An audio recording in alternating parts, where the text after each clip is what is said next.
How's it going, folks? Adrian here. Welcome back to the channel for another MMO news drop. Let's get straight to it, beginning with sandbox MMORPG Albion Online. The next major update for Albion, titled Call to Arms, will launch on March 17th, bringing with it plenty of features and improvements. To summarize the update for you, faction warfare has been streamlined and expanded, which allows factions to take over entire regions now, instead of just outposts, and with better rewards for doing so through increased faction ranks and month-long faction campaigns. A new 6th playable faction called Carleon will be introduced as well, alongside major updates to PvE content, like Hellgates, and quality of life additions like the new loadouts, which will let you swap builds on the go. You can check out the update site linked down below for a deeper explanation of each feature. Intrepid Studios continues to shower us with Ashes of Creation content, and the end of February is no different, as the studio held 2 alpha gameplay live streams, both showcasing plenty of combat, questing, and more, which you can watch on their website and YouTube channel. The dev team also shared plenty of updates and ideas, like being able to create your character on the website as an option, for example, and we have more in store in the coming weeks leading up to April's Alpha 1 test.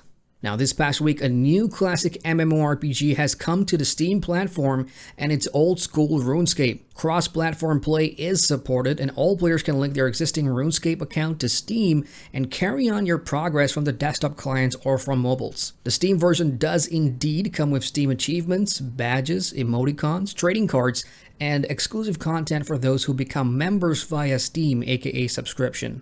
The launch is in conjunction with the game's 8th year celebration of being a living game, so expect an in-game birthday event when you jump in. Onward we go to Black Desert Online NAEU, which is celebrating its 5th anniversary. The MMORPG is also celebrating freedom, as Perlibus has taken over publishing rights for the game on all platforms, and good riddance Kakao Games. Kakao is under heavy criticism right now for different reasons. Just look up Kakao Am versus Spotify in South Korea and you'll kind of know why. Anyway, back to Black Desert Online, and in celebration of the anniversary, from now until the 10th of March, the Novice Edition of Black Desert Online is free to play and free to keep forever. So this is your chance to grab this MMO for free if you haven't played it before. Next, Sega's Phantasy Star Online 2 New Genesis. Their upcoming MMO refresh of the original PSO2 has shared some new videos this past week regarding gameplay. Shared from the game's official community Twitter account, the videos highlights the new mountain climbing features in New Genesis, as well as the introduction of a new character value called Combat Power, which increases from level ups, better gear, and unlocking class skills. And you may have already seen this from the closed beta. For those that don't know, New Genesis uses a new engine and will tidy up and freshen plenty of features from the original Phantasy Star Online 2. Moving on, Round 8 Studios and Bandai Namco have announced that the 3rd and final closed beta test for the PC version of Bless Unleashed will take place in May 2021. Unfortunately, that means the studio's plan for a Q1 launch in 2021 is off the table, but I suppose they have a good reason for it, as the official Facebook announcement did say that more work is needed before the game is ready. In the 3rd CBT, expect to see more combat system changes, like enhancements to skill actions and use, and there's also going to be restructuring of the usability and convenience of combat skills and the game overall. No exact date for May, so stay tuned.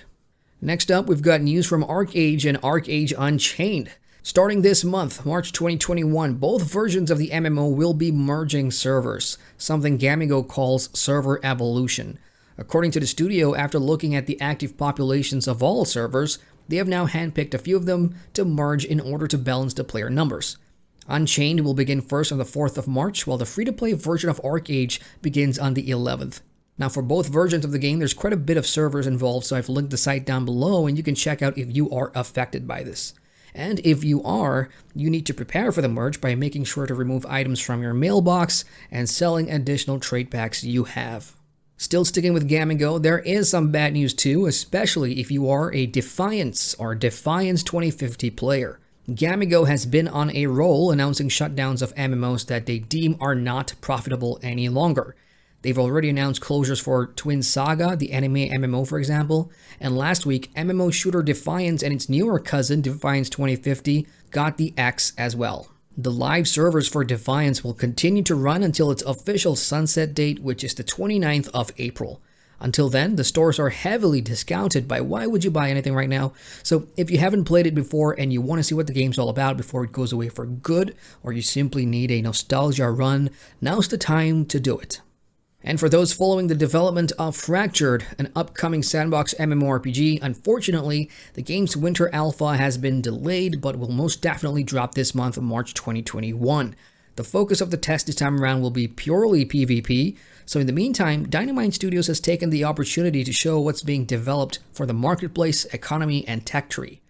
The studio released an in-depth breakdown of the marketplace and economic gameplay on the website and YouTube channel, which you can watch via the link down below if you're keen on following Fractured's development. Next up, Lineage II Essence, the alternate version of the original Lineage II, has some brand new content out.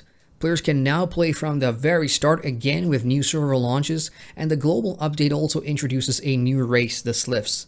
The new race can be played as the Gunslinger class and can tackle some of the new content additions like the new hunting zone, Hellbound.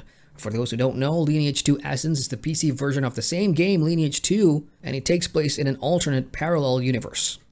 Finally, let's wrap this up with the not-so-MMO, well, scratch that, since Bungie are calling it an action MMO, let's talk about the good news for Destiny 2, following the producer's update last week. When the Beyond Light expansion launched last year, there were some negatives like the impact of vaulting content and rendering legacy and seasonal gear useless, and Bungie has directly addressed that. Starting with Season 14, there will no longer be infusion caps, which means all the high-powered gear you earn this season will still be viable in the future, and that gets rid of the feeling that gear in Destiny 2 has an expiration date. Secondly, power levels will no longer be increased by 50 during non-expansion seasons, and will only go up by 10 instead, so it doesn't feel like a hard reset and grind each time. These are just two main key points of the entire article, which also talks about PvP balance, stasis, subclass balance, the Witch Queen update, and much more. Check it out, link down below. And that's all I've got for now, folks. Have a good week ahead, and I'll catch you in the next video. As always, if there's news for a game you play that isn't covered here, share what's going on with the rest of us down in the comments below. In the meantime, hit the like button for the love of MMOs, and feel free to subscribe to the channel for more MMO videos. Once again, I'm Adrian, and I thank you for watching.